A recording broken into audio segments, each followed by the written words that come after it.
Bonsoir Isabelle Béraud-Amadei. Bonsoir Émilie. Cette visite officielle touche à sa fin. Comment résumer ce déplacement dans un pays qui est un partenaire historique de la Principauté? Effectivement, vous l'avez dit Émilie, c'est un partenaire historique puisque la Mauritanie fait partie des 11 pays partenaires de la coopération monégasque, une collaboration qui a débuté en 1996 sur des bases techniques dans le domaine de la protection civile, sécurité civile. Et cette collaboration a permis de fonder des bases solides pour prospecter sur d'autres domaines de la coopération. Et c'est la raison pour laquelle actuellement nous intervenons dans les 4 domaines prioritaires d'intervention de la coopération qui sont la santé infantile et maternelle, la sécurité alimentaire, l'accès au travail décent, l'éducation et la protection de l'enfance. Donc nous sommes ici en Mauritanie où nous allons sur le terrain pour voir comment se déploient ces 4 domaines prioritaires d'intervention. Oui, 11 projets sont soutenus ici en Mauritanie actuellement. Vous êtes allé dans un premier temps à Nouakchott avant de vous rendre dans le sud-ouest du pays. Que retiendrez-vous de ces échanges ? Eh bien, plusieurs choses. D'abord, je dois dire que nous avons commencé notre semaine par des rencontres plus institutionnelles.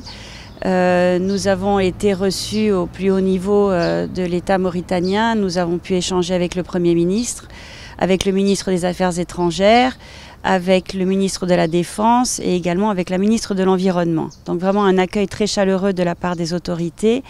J'ai également eu l'occasion pour la première fois de coprésider avec mon homologue le ministre des Affaires étrangères la commission bilatérale de coopération.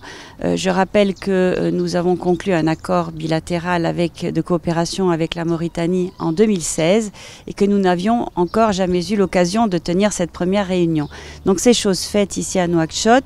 Ça a été très utile, je crois, d'abord pour mieux nous connaître, pour faire un bilan des actions qui ont été menées ici dans ce beau pays depuis 2016 et puis aussi d'envisager les perspectives d'avenir. Ensuite, effectivement, l'autre volet, c'est le volet terrain, où nous sommes allés à Nouakchott et ensuite nous avons pu aller dans le sud-ouest, au plus près de nos partenaires. Et là, je dois dire que j'ai rencontré des partenaires très engagés, une jeunesse mauritanienne qui a envie de faire, qui a le don de l'entrepreneuriat et nous avons été emplis d'énergie par les contacts que nous avons pu avoir avec les partenaires de la coopération.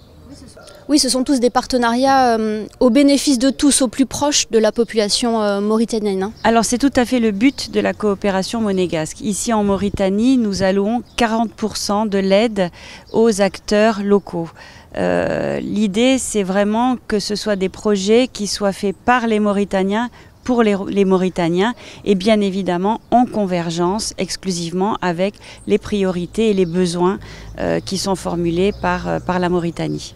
Isabelle Béraud-Amadei, ce déplacement est aussi l'occasion de mettre en valeur le travail de la direction de la coopération internationale, mais aussi de la coordinatrice pays ici à Ouadiop et du consul de Monaco en Mauritanie.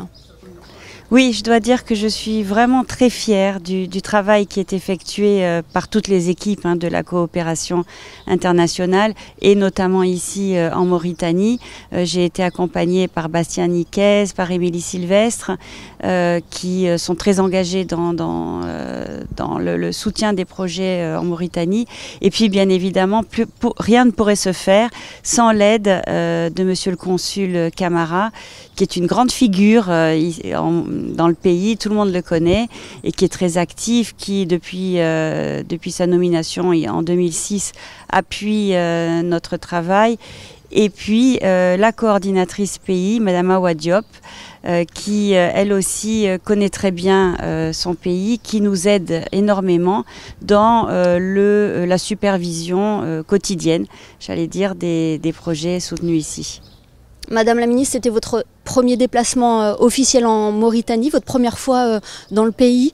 S'il y avait un mot, un sentiment pour résumer ce déplacement?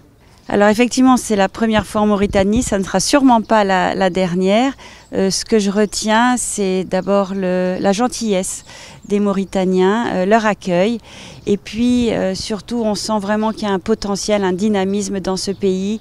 Il leur manque peu de choses pour avancer vraiment. Eh bien, merci beaucoup Isabelle Béraud Amadei. Merci.